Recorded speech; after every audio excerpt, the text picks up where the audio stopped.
धागत दिग न धेत्ता किटतक तरी किटतकता किटतक धेकिट धा कृधान धा धेकिट धा किटतक धागेत्रक धेकिट धान आदि योगी आदि गुरु तक तथुन विश्वरूप जगद गुरु कणान घिडन तरी किटतक तक तथुन धा धगत दिग नता तकत दिग न धा धगत दिग धडन्न घेगे ज्ञाननाथ ब्रह्मरूप विश्वना कर्ताकत घेंत धा धागे तिट कर्धा तिट घेंत धा ब्रह्मा धातिटकतान विष्णू नागेतिटकतान महेश धा तरिकिटकतान धरिकिटक धेत्त धा त्रिगुणा तिट धेट्ट धारी धगत जगत हितका दिव्य स्वरूप संकट निवारी धा जग सुख का कडकिन क्रान कडकिन कडकिन क्रान कडकिन कडकिन क्रान कडकिन धगिन धा धगिन धगिन धा धगिन धा धग गुरुपद कमल दत्त श्री गुरु दिव्य दृष्टी धा सकल समय सृष्टी सच्चिदानंद वृष्टी धातिटकता नातिटतता धातिरकिटतकता किटतक दरिकिटतकता किटतकता दिनता दिनतन धाकिटतकता किटतकता किटदिन दिंकिटतकता किटता नाकिटतकता किटदिन धाकिटतकता किटदिन धाकिटतकता किटदिन धाकिटतकदे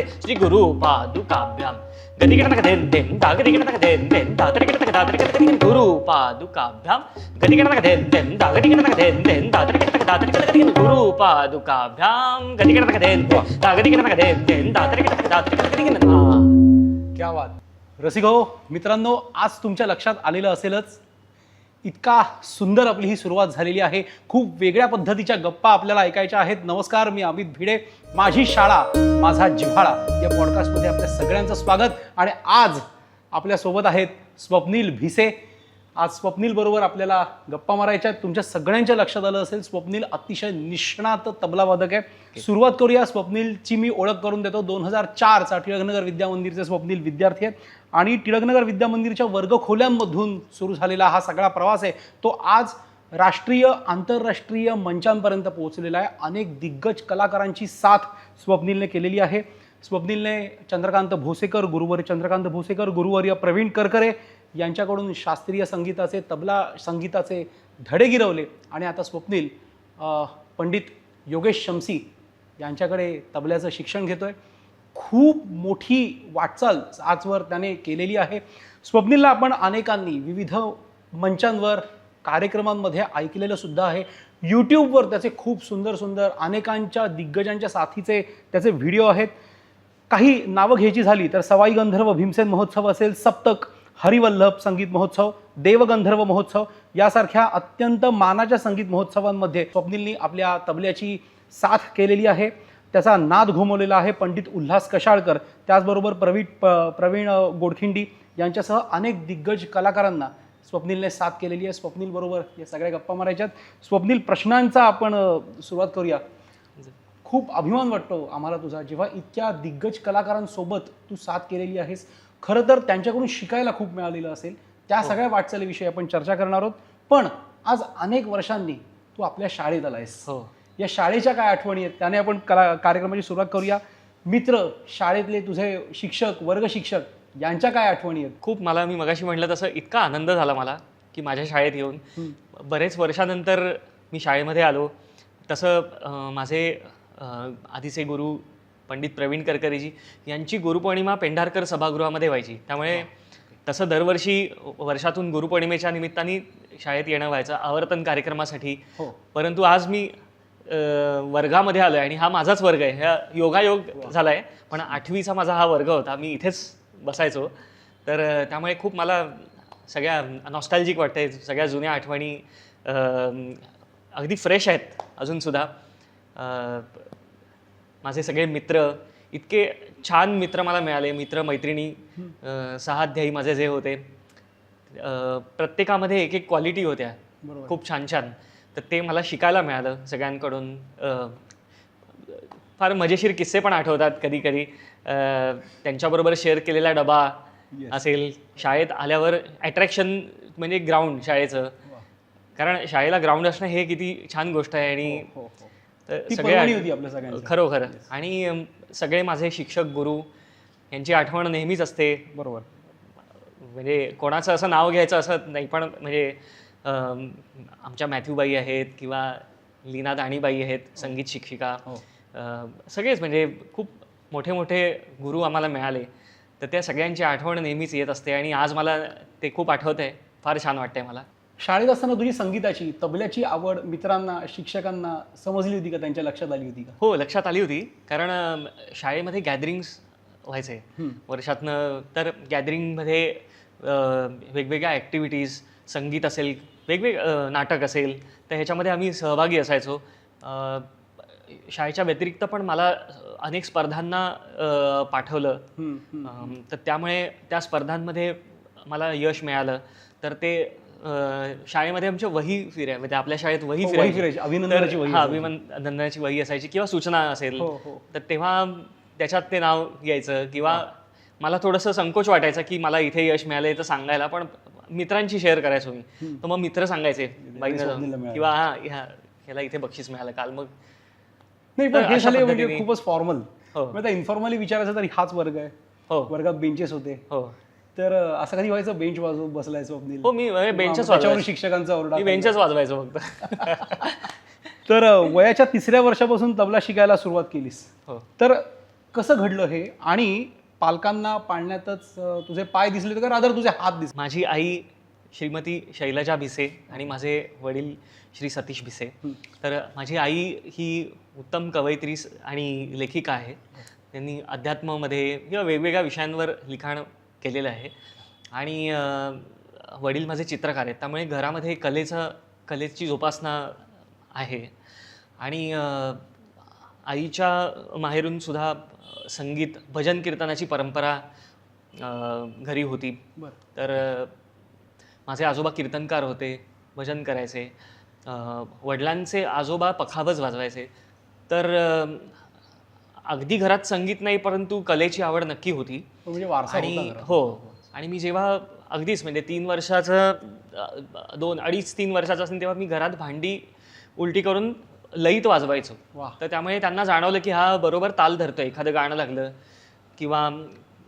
तर ते आई वडिलांनी माझ्या हेरलं, लक्षात आलं त्यांच्या. आणि मग त्यांनी ह्या मुलाला काहीतरी आपण शिकवूया, कला म्हणजे तबला असेल किंवा तर त्या दृष्टीने मग सुरुवात केली. आणि माझे एक आजोबा नाटक क्षेत्रामध्ये खूप मोठं नाव आहे त्यांचं, सुश्री इनामदार. तर त्यांच्या घरी मी पहिल्यांदा तबला बघितला. तर त्यामुळे मग मी तेव्हाच म्हणजे मला तबल्याची आवड लागली असं मला आठवत आहे. आणि मग पुढे माझ्या तालमीसाठी आई वडिलांनी बरोबर कधी कीर्तनाला वगैरे बसला होतास? हो, भजन कीर्तनाला नक्की बसायचो, खूप वेळा बसायचो. कारण ते वाजवणं अजून खूप वेगळं असतं. तेव्हा मोठे कलाकार म्हणजे खूप मोठे कलाकार बसायचे, तर मी तिथे त्यांच्या मांडीत जाऊन बसायचो. अगदी 3 वर्षाचा होतो त्यामुळे. पण त्याच्यात मला एखादं ते गाणं वाजवायला द्यायचे. क्या बात आहे. तो खूप अनुभव वेगळा. पण तबला म्हणलं की रियाज आला. हो. आणि एवढ्या लहान वयात रियाज कसा काय केला? म्हणजे काय तेव्हा, कारण अभ्यास पण होता, तबल्याचा रियाज पण करायचा आहे. बरं, जे गुरुवारी आहेत म्हणजे करकरे सर आहेत किंवा भोसेकर सर आहेत, हे सगळे असे आहेत की रियाज करा तर क्लासला या, ही त्यांचा दंडक असायचा. कसा एवढ्या लहान मुलांना 3 वर्ष म्हणजे हे खूपच कमी वय आहे तबला किंवा कोणतीही कला शिकण्यासाठी. कारण मुलं त्या वयात नीट बसत नाहीत एका जागी. तर 6 वर्ष आम्ही सुद्धा शिकवताना आता 6 वर्षाच्या मुलांना शिकवायचं मिनिमम. पण त्यामुळे मला बरेच ठिकाणी नाही, इतक्या लहान मुलांना घेत नाही असं मला माझ्या आईनं सांगण्यात आलं. परंतु टिळकनगरमध्येच मी डोंबिवलीकर वासीच असलं, त्यामुळे टिळकनगरमध्ये माझे गुरु सद्गुरू पंडित चंद्रकांत भोसेकर यांनी मला ॲक्सेप्ट केलं शिष्य म्हणून त्यांचा. आणि त्यामुळे तिथून माझी तालीम तबल्याची सुरू. पहिला माझा तबल्याचा श्री गणेश त्यांनी केला. त्यांनी हात माझे ठेवले. आणि त्यांच्याबद्दल थोडंसं मी सांगतो, कारण ते सद्गुरू ह्या दृष्टीने म्हणलं, कारण त्यांचं अध्यात्म क्षेत्रात खूप काम आहे. तर अध्यात्म क्षेत्रामध्ये संत श्री ज्ञानेश्वरांबद्दल म्हणजे श्री ज्ञानेश्वरी, सार्थ ज्ञानेश्वरी त्यांनी लिहिली आहे स्वतः. चंद्रकांत चिंतामणी, पारिजात अशी त्यांची अनेक पुस्तकं पण आहेत. तर त्यांनी फक्त संगीत नाही तर संगीताबरोबर अध्यात्माची पण जोड म्हणजे ह्याचा. तर ते स्वतः बासरी वाजवायचे. पंडित पन्नालाल घोषजी यांच्याकडे त्यांनी बासरी तालीम घेतली होती. घरामध्ये रामायण म्हणजे गीत रामायणाचे कार्यक्रम असायचे. त्यांचे सुपुत्र श्री धनंजय भोसेकरजी यांचा आपण डोंबिवलीमध्ये दरवर्षी एप्रिलच्या रामनवमीच्या दरम्यान आपण ऐकतोच सावित्रीबाई फुलेमध्ये त्यांचं. त्यामुळे घरामध्ये त्यांच्या हे आध्यात्मिक आणि गीतरामायण सांगीतिक पूर्ण वातावरण होतं. आणि त्यांच्या क्लास नव्हता, घरीच आम्ही जायचो. त्यांच्या गुरुकुल सारखंच होतं आम्हाला ते. तर स्वरसंस्कार त्यांच्या घराचं नाव होतं. म्हणजे आमच्या क्लासचं नाव स्वरसंस्कार होतं. तर असे स्वरसंस्कार त्यांनी माझ्यावर खूप केले. खूप छान. हे खूप महत्त्वाचं असतं, कारण किशोरी आमोणकरांनी एकदा म्हटलं होतं की पहिला जेव्हा सा लावते त्यावेळेला ईश्वर स्वरूप दिसलं पाहिजे. वा वा. तर तबल्यात पहिली जेव्हा आपण हे घेतो, आस जी येते तबल्याची, त्याच्यातून तो नाद तिथपर्यंत पोहोचला पाहिजे. बरोबर. तर त्या निमित्ताने हे संस्कार, अध्यात्माचा त्याला दिलेली जोड खूप महत्वाची, त्याच्यातून संस्कार घडतात. आणि अध्यात्म आधी येतं. हो. तर म्हणजे त्यामुळे मी खरोखर भाग्यवान आहे की मला त्यांच्याकडे, अशा व्यक्तींकडे, अशा सत्पुरुषाकडे शिकायला मिळालं की नुसतं वादन नाही, तर अध्यात्माची जोड आहे त्याला. खरंय खरंय खरंय. आणि पुढे मग पुढचे गुरु पंडित श्री प्रवीण करकरे यांनी मला पुढचे, म्हणजे असं झालं की भोसेकर गुरुजींची खूप इच्छा होती की माझं पुढचं ॲडव्हान्स तबल्याचं शिक्षण उस्ताद अल्लार खा साहेब, पंजाब घराण्याचे खूप मोठे सर्वज्ञात आहेत, तर त्यांच्याकडे तालीम घ्यावी असं वाटत होतं. पण खूप म्हणजे तेव्हा ट्रॅव्हल करणं किंवा इतकं शक्य झालं नाही. तर त्यांनी सांगितलं, मग तू पंडित सदाशिव पवार यांचे शिष्य पंडित प्रवीण करके यांच्याकडे तालीम घे. तर मला करकरे गुरुजींनी ॲक्सेप्ट केलं पुढच्या तालमीसाठी. आणि मग पुढची सगळी रेग्युलर तालीम मला त्यांनी दिली. त्यांच्याचकडे मी तबल्यातलं ज्या परीक्षा असतात सगळ्या तबल्यामधल्या, गांधर्व महाविद्यालयाच्या, त्यातली विशारदची परीक्षा मी त्यांच्याकडे, त्यांनी माझं करून घेतलं सगळं. त्या व्यतिरिक्त त्यांनी मला अनेक म्हणजे वेगवेगळ्या कार्यक्रमांमध्ये वाजवण्यासाठी संधी दिली, खूप दिलं आहे. तर त्या शिस्त महत्त्वाचं, म्हणजे शिस्त, त्या डिसिप्लिन हे होतं. हे प्रामाणिकपणा वाद्याशी, आपल्या कलेशी, आपल्या रियाजाशी, बरोबर, भाषेचे संस्कार, नादांचे संस्कार, हे त्यांनी, निकासाचे संस्कार त्यांनी माझ्यावर केले. कारण हे तबल्यातलं खूप महत्त्वाचं आहे की हात नीट बसणं पहिले. तर त्याला आम्ही, हे तबल्यातलं इंजिनिअरिंग आहे, मी म्हणतो की मस्क्युलर इंजिनिअरिंग असतं. हात तुमचे नीट बसले तर पुढचं सगळं सुरळीत चालतं. तर करकरे गुरुजींनी माझं त्या दृष्टीने हातामध्ये हात ठेवला, माझा निकास केली माझ्या हातामध्ये.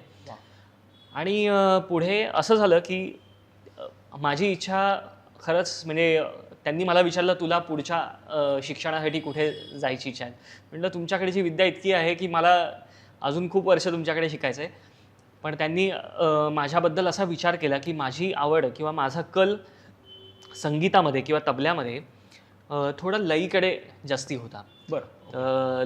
लयकारी या विषयाकडे होता त्यावेळी. तर त्यांचे गुरुजी पंडित सुधीर माइंडकर दिल्ली घराण्याचे थोर विचारवंत आणि रचनाकार होते. तर त्यांच्याशी चर्चा केली की असा असा माझा विद्यार्थी आहे, त्याला लयीच्या दृष्टीने आणि ओव्हरऑलच म्हणजे त्याला ह्याच्यातच करिअर करायचं आहे. तर माझे ते दादागुरू पंडित सुधीर माइंडकरजी यांनी करकरे गुरुजींना सांगितलं की ह्याच्यासाठी एकच व्यक्ती आहे, पंडित योगेश समसी, तर तुम्ही त्यांच्याकडे याला घेऊन जा. मी शमसी सरांकडे येणारच आहे. हो. त्याच्या आधी तू एक उल्लेख केला होतास, लयीकडे ओढा आहे, लयकारीकडे. बरोबर. तर ते काय, त्याचं एक छोटंसं काही डेमॉन्स्ट्रेशन दाखवता येईल? अरे नक्कीच. ताल झपताल. वा. तर ताल झपतालामध्ये आम्ही लहान असताना परीक्षेमध्ये जो सिलॅबस असायचा त्याच्यामध्ये एकपट, दुप्पट, तिप्पट, चौपट हे एक्सरसाइज करायचे. तर त्यापेक्षा काहीतरी वेगळं, म्हणजे तेच परंतु वेगळ्या पद्धतीने कसं करायचं. तर ठेका वाजवायचा तबल्यावरती, पण ठेक्यावर एकच पट वाजवायची, पण बोलायच्या वेगवेगळ्या पटी. वा. म्हणजे 2 ब्रेन तुमचे एका वेळी कसे काम करतील. तर त्याचं एक उदाहरण दाखवतो. तर धिन ना धिन धिन ना तिन ना धिन धिन ना धिन ना धिन धिन ना तिन ना धिन धिन ना धिन ना धिन धिन ना तिन ना धिन धिन धिन ना धिन धिन ना तिन ना धिन धिन ना धिन ना धिन धिन ना तिन ना धिन धिन ना धिन ना धिन धिन ना तिन ना धिन धिन ना धिन धिन ना तिन ना धिन धिन ना धिन ना धिन धिन ना तिन ना धिन धिन ना धिन ना धिन धिन ना तिन ना धिन धिन ना धिन ना धिन धिन ना तिन ना धिन धिन ना तिन. वा. तर हे अशा प्रकारचे एक्सरसाइजेस बघायला मिळाले. किंवा हे उलटाही करतात, म्हणजे आता आता मी सगळ्या पटी तोंडाने म्हणल्या आणि खालती एकपट वाजवली, तर तोंडाने एकपट म्हणून खाली सगळ्या पटी वाजवणार. तर हे अवघड गोष्ट आहे, पण मी प्रयत्न करतो. हो हो. धिन ना धिन धिन ना धिन ना धिन धिन ना धिन ना धिन धिन ना धिन ना धिन धिन ना धिन ना धिन धिन ना धिन ना धिन दन ना धिन ना धिन धिन ना धिन ना धिन धिन ना धिन. जबरदस्त. वा. तर असे लईचे काय काय हे एक उदाहरण झालं. असे अथांग सागर आहे. हो हो. संगीत हातातले बरेच खूप शिकायला मिळालं मला असं. आपल्याला हे सगळं ऐकायचंय हो, या पॉडकास्ट मधून. नक्कीच. आणि जे विद्यार्थी आपल्या शाळेचे पण पुढचे विद्यार्थी संगीत करिअर करावं म्हणून जे ऐकत असतील त्यांनी हे ऐका. कारण शाळेत आपण गणित शिकतो, लयकारी त्याचा गणिताशीही खूप संबंध आहे. आणि ह्या पॉडकास्टमधून तुम्हाला खूप काही शिकायला मिळणार आहे. योगेश शमसी सरांकडे हो आता तू जातोय. हो. तर त्यांच्याकडे आता पुढे कसं शिक्षण सुरू आहे, त्यांच्याकडे काय ॲडव्हान्स आपल्याला मिळेल? 2005 मध्ये मला म्हणजे माइंडकर गुरुजींनी मला करकरे सरांच्या तर्फे सांगितलं की योगेश समसी गुरुजींकडे तू शिकायला जा. आणि एका मोठ्या कार्यक्रमात उस्ताद राशीद खां साहेबांच्या एका कार्यक्रमामध्ये मी स्वतः करकरे गुरुजी म्हणजे मला स्वतः घेऊन आले होते. तर पंडित योगेश समसीजींची मी भेट घेतली तिथे आणि माझी म्हणजे ओळख झाली त्यांच्याशी की असा असा हा मुलगा आहे आणि आता आम्ही ह्याला तुमच्याकडे पाठवणार आहे. तर त्यांनी मला एक वेळ दिली आणि माझं वादन ऐकून मला त्यांनी ॲक्सेप्ट केलं. तो एक दिवस मला अजूनही आठवतं आहे. मी त्यांच्या जेव्हा घरी गेलो होतो, मला इतकं छान वाटतं की माझे हे सगळे थोर गुरु आहेत, ह्यांच्या घरची म्हणजे ह्यांची फॅमिली हे त्यांनी अक्षरशः आईवडिलासारखं प्रेम दिलं मला. तर माझ्या गुरूंच्या आई वडील ते सुद्धा श्रीमती शशिकला केकणी, पंडित दिनकर केकणी हे तेव्हा म्हणजे त्यांनी खूप मला प्रेम दिलं. तर 2005 पासून माझी तालीम त्यांच्याकडे सुरू झाली. अजूनही मी त्यांच्याकडे रेग्युलर तालीम घेतो. दर महिन्याला मी त्यांच्याकडे जात असतो आणि त्यांच्या सहवासात आहे. माझी जसं मी म्हटलं की सौंदर्य हे कोणत्याही कलेमध्ये एक अनिवार्य आहे. म्हणजे ते शिकलंच पाहिजे सगळ्यांनी आणि त्याची दृष्टी काही ना असतेच, पण ती जाणीव करून दिली पाहिजे किंवा ती जाणीव होणं महत्त्वाचं आहे. तर लईच्या दृष्टीचं सौंदर्य तत्व, लईची सौंदर्य तत्वे हे मला गुरुजींकडून मिळाली. रियाजातल्या गमती जमती किंवा खूप आवडलं मला, रियाजाची आवड तिथे लागली. ओके. पंडित योगेश समसी गुरुजींकडे. तर खूप गोष्टी मला प्रत्येक वेळी म्हणजे आजसुद्धा मी तुम्हाला खरंच सांगतो की एकही दिवस मला असं नाही झालं की मी काही म्हणजे प्रत्येक दिवशी मी नवीन शिकलोय त्यांच्याकडे गेल्यावर. आज 20 वर्ष होऊन गेली, पण मी रोज त्यांच्याकडे नवीन गोष्ट शिकतोय. तर हे म्हणजे त्यांचा मोठेपणा आहे की आणि अक्षरशः म्हणजे न संपणारी विद्या आहे. खरंय त्यांच्याकडची. तर अशा गुरूंकडे शिकायला मिळणं हे सुद्धा भाग्य लागतं. आणि त्यांचा वरदहस्त असतो. त्यांच्याकडून खूप आपल्याला गोष्टी मिळत असतात. हे तीनही गुरु म्हणजे भोसेकर सर, करकरे सर आणि आता योगेश.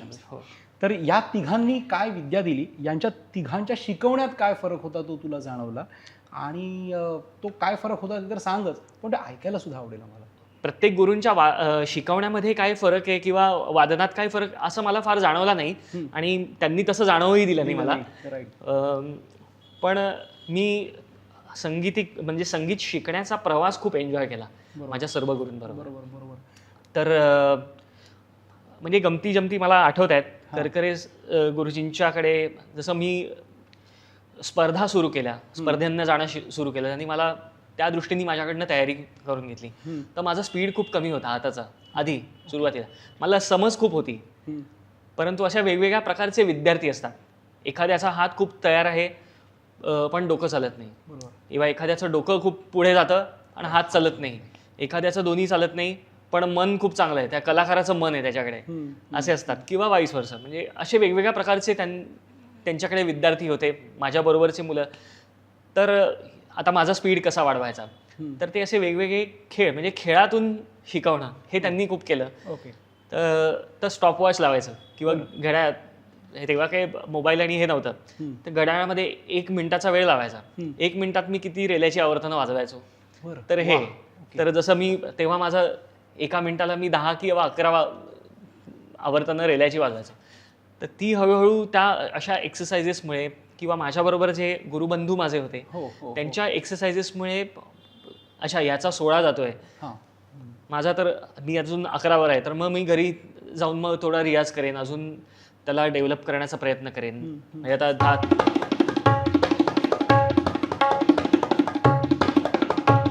हा माझा स्पीड होता तेव्हा.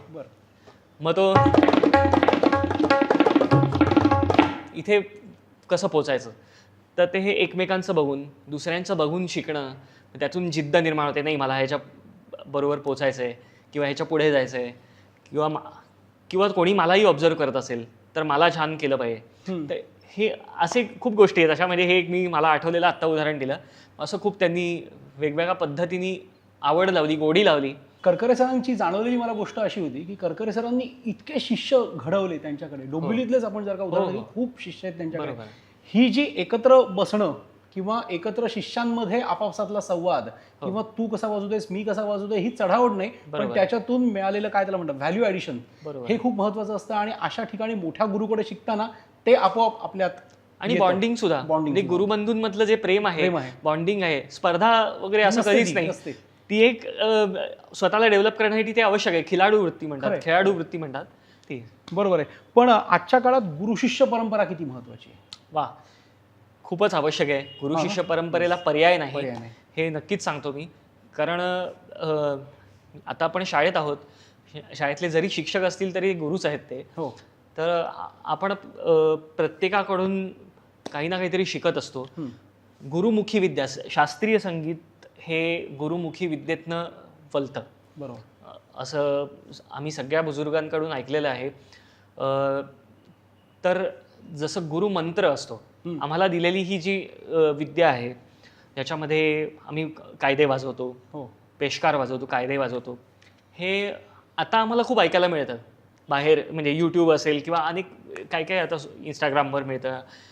पण तेव्हा हे सगळं नव्हतं.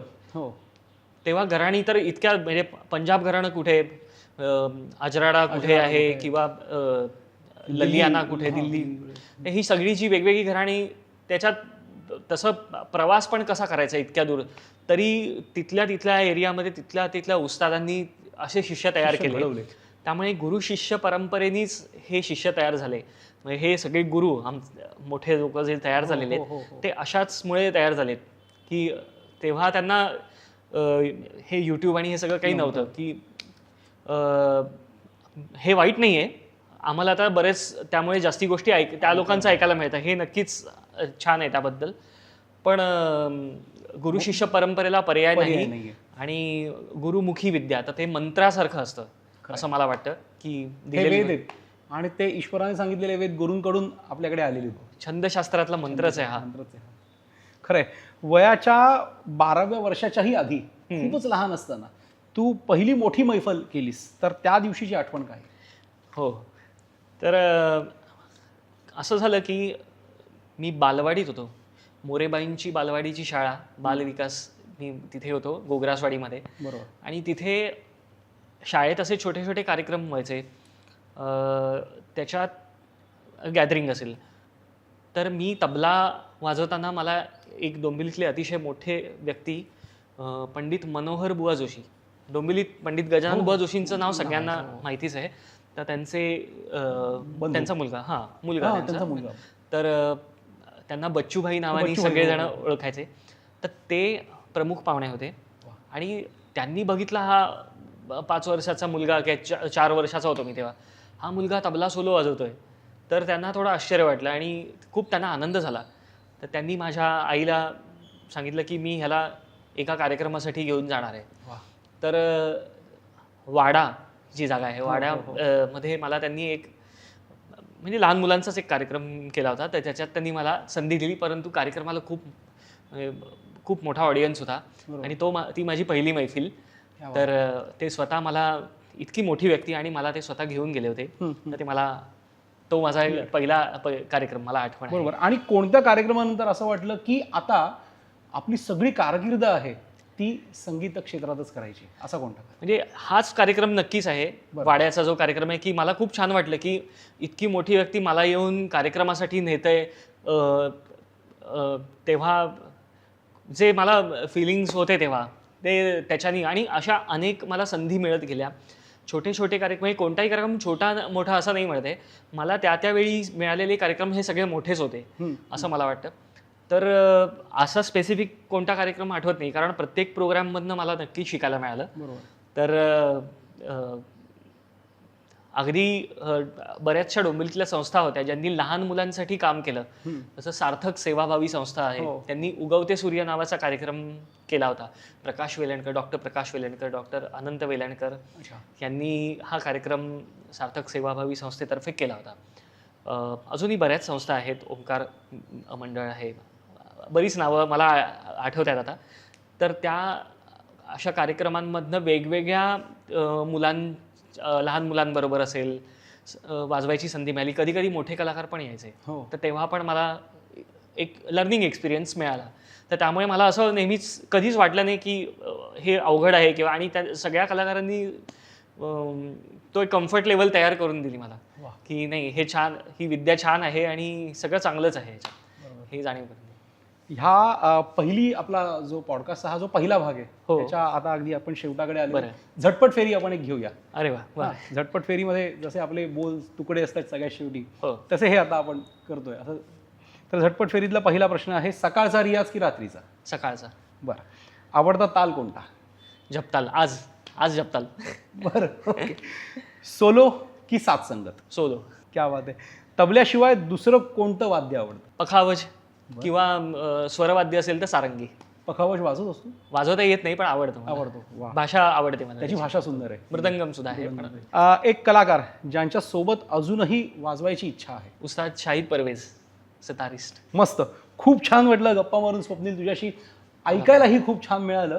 आपण कार्यक्रमाची सुरुवात वादनाने केली होती. ह्या पहिल्या भागाची अखेर सुद्धा वादनाने होईल का? हो, नक्कीच नक्कीच. एक छोटा तुकडा ऐकवतो. नक्की. त्याचा एक किस्सा सांगतो. हो, चालेल. उस्ताद फिरोज खान साहेबांचा एक मी तुकडा प्रस्तुत करीन. जगत श्रेष्ठ कलाकार, सगळ्यांना माहिती असलेले उस्ताद झाकीर हुसेनजी, त्यांच्यासमोर मला तबलावादन प्रस्तुत करण्याची संधी मिळाली माझ्या गुरूंमुळे.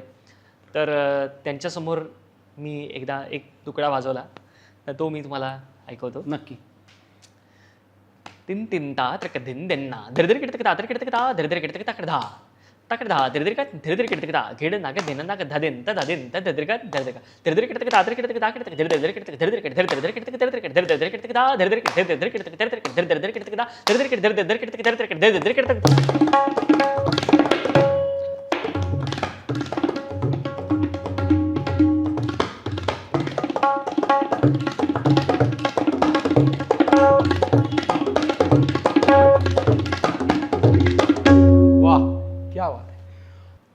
तर वाह स्वप्नील, खरोखर हे ऐकायला खूप छान वाटलं. अशीच आपल्याला हे वादन, या गप्पा हे आपल्याला पुन्हा ऐकायचं आहे, कारण स्वप्नील सोबतच आपण ह्याच मुलाखतीचा दुसरा भाग सुद्धा करणार आहोत, पॉडकास्टचा दुसरा भाग सुद्धा करणार आहोत. आणि आत्ता ह्या पॉडकास्टच्या पहिल्या भागामध्ये आपण स्वप्नीलची शालेय कारकीर्द, टिळकनगर शाळेतली कारकीर्द, त्याने विविध गुरूंकडून मिळालेलं मार्गदर्शन याविषयी आपण ही चर्चा केलेली आहे. आता पुढच्या भागामध्ये स्वप्नीलनी अनेक दिग्गजांना केलेली साथ, विविध संगीत महोत्सवांमध्ये त्याने केलेलं वादन याविषयी आपल्याला ऐकायचं आहे. पण तुर्तास आज आपण इथेच थांबतोय. अर्थात तुम्ही सगळ्यांनी आपल्या टिळकनगर शाळेच्या या यूट्यूब पेजला लाईक करा, शेअर करा आणि सबस्क्राईब करा. नक्की ऐका पुढचा कार्यक्रम. तुर्तास आपण आज इथेच थांबतो.